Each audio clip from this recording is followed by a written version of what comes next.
Students आज हम बात करेंगे इंडेक्स नोटेशन की। यानी इंडेक्स नोटेशन हमारे पास एक ऐसा मेथड है जिसके अंदर जो फैक्टर्स हमारे पास आते हैं, प्राइम फैक्टर्स, उसको हम पावर में लिखते हैं। यानी जितनी दफा वो आएंगे उतनी हम उनकी पावर लिख देंगे। फॉर एग्जांपल अगर किसी नंबर के फैक्टर आ रहे हैं 5 times 2 times 3 times 5 times 4, I mean 4 तो एक प्राइम नहीं है, ठीक है, 2 टाइम्स 3। तो अब इसको इंडेक्स फॉर्म में कैसे लिखा जा सकता है? सबसे पहले देखते हैं 2 कितनी टाइम्स आ रहा है, 1 और 1 कितनी टाइम्स हो गया 2, तो 2 को लिख दिया 2 टाइम्स। फिर उसके बाद 3 को देखें, 3 कितनी टाइम्स आ रहा है, 1 और 1 कितनी टाइम्स हो गया 2 टाइम्स। 5 कितनी टाइम्स आ रहा है, ठीक है 1, चले एक 5 अगर हम एक ऐड मतलब एक और मल्टीप्लाई कर लेते हैं, 5 कितनी टाइम्स आ रहा है 1 2 3, 5 3 टाइम्स आ रहा है तो 5 को हमने 3 टाइम्स लिख दिया। अब ये जो प्रोसेस है कि किसी नंबर के प्राइम फैक्टर्स को पावर फॉर्म में लिखने का, ये प्रोसेस कहलाता है इंडेक्स नोटेशन। इस मेथड को हम बोलते हैं जी इंडेक्स नोटेशन। अब ये जो 5 टाइम्स, सबसे पहली बात है जी 5 टाइम्स 2 टाइम्स 3 टाइम्स 5, यानी ये कहां से आया? ये बेसिकली फैक्टर्स होते हैं। फैक्टर्स क्या हैं? फॉर एग्जांपल मैं 30 की बात करता हूं, यानी वो नंबर्स 30 में अगर हम फैक्टर्स फाइंड आउट करना चाह रहे हैं तो हम दो मेथड है बेसिकली फैक्टर्स फाइंड आउट करने के।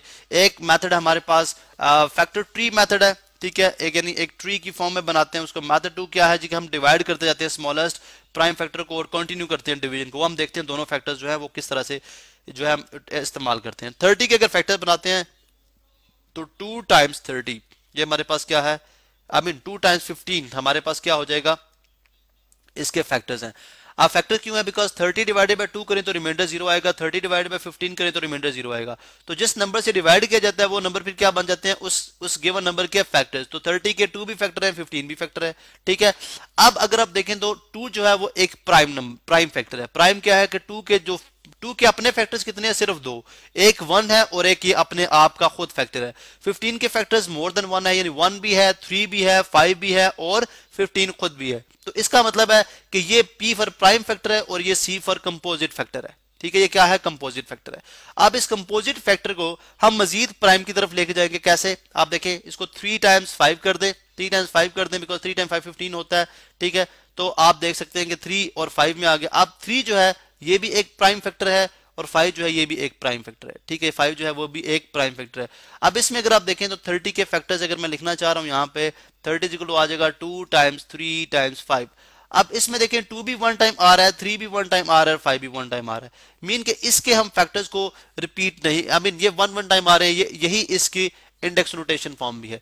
लेकिन दूसरे केस में अगर लेट्स सपोज मैं 64 के फैक्टर्स बनाता हूं, ठीक है, 64 के, इसके चले हम मेथड 2 से बनाते हैं। मेथड 2 क्या है? आप इसको स्मॉलेस्ट नंबर से डिवाइड करें। आप इस तरह से बनाएंगे जो है वो एक ग्रेट सी, स्मॉलर सी, और आप इसको स्मॉलर नंबर से डिवाइड करेंगे, सबसे स्मॉलर नंबर से, आई मीन 1 से ग्रेटर 2 से डिवाइड करें, ठीक है। 2 से डिवाइड करेंगे तो 2 कितने टाइम, 32 टाइम 64 होता है, ठीक है। अब ये जो 2 भी इसका फैक्टर है, 32 भी इसका फैक्टर है, लेकिन ये प्राइम फैक्टर है और ये कंपोजिट फैक्टर है। 32 को दोबारा, बिकॉज प्राइम फैक्टराइजेशन क्या होती है, कंपोजिट फैक्टर को डिकम्पोज करते जाएं। दोबारा से 2 से करेंगे बिकॉज 2 से हो सकता है, अगर 2 से नहीं होगा तो फिर हम 3 से चेक करेंगे। अब कितना आ जाएगा, 216 टाइम्स 32, ठीक है। 2 यहां पे आ गया, देन अगेन 16 भी हो सकता है, 2 आई मीन 8 हो गया, तो 2 कितने टाइम्स हो जाएगा, 2 4 टाइम्स। थोड़ा सा मैं इसको नीचे करूंगा जी, लाइक इस तरह से, यहाँ पे आप देख सकते हैं। तो 2 4 टाइम्स हो गया। उसके बाद अगेन करते हैं तो 2 हमारे पास कितने टाइम्स हो जाएगा, 2 टाइम्स 4, और उसके बाद यहाँ पे आ जाएगा 2 1 टाइम्स 2।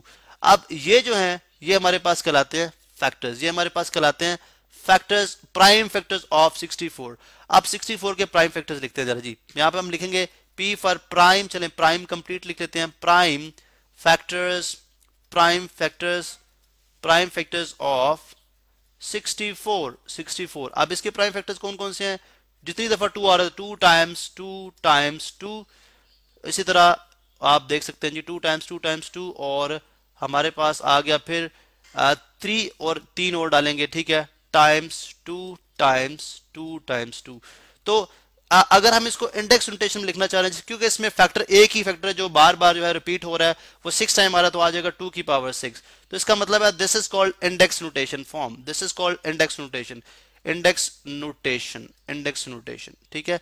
अब इसको मजीद अगर आप लेट सपोज जैसे हमने 30 किया था, अगर 30 के साथ 60 कर लिया जाता, मीन 60 के फैक्टर्स बनाना चाह रहे हैं हम, तो कितने हो जाएगा, 2 टाइम्स 30 60 होता है और अगर 30 के फैक्टर्स वही होंगे, मीन 30 के फैक्टर्स कौन से होंगे हमारे पास, ये 2 3 और 5, ठीक है 2 3 5। इसका मतलब है फैक्टर्स ऑफ 60 क्या हो सकते हैं, फैक्टर्स ऑफ 60 के फैक्टर्स हो सकते हैं जी 2 टाइम्स, ये 2 प्राइम फैक्टर और 30 के ये फैक्टर्स हैं जो कि हम ऑलरेडी बना चुके हैं, ठीक है 2 टाइम्स 3 टाइम्स 5, ठीक है थोड़ा सा मैं इसको राइट साइड पे करूंगा 3 टाइम्स 5। तो इसका मतलब है इसको अगर इंडेक्स नोटेशन में लिखना है तो क्या आ जाएगा, 2 कितनी टाइम्स आ रहा है 2 टाइम्स, तो 2 की पावर 2 हो जाएगी, 3 1 टाइम्स ही है और 5 भी 1 टाइम्स है, तो ये बेसिकली आ जाएगी इंडेक्स नोटेशन फॉर्म।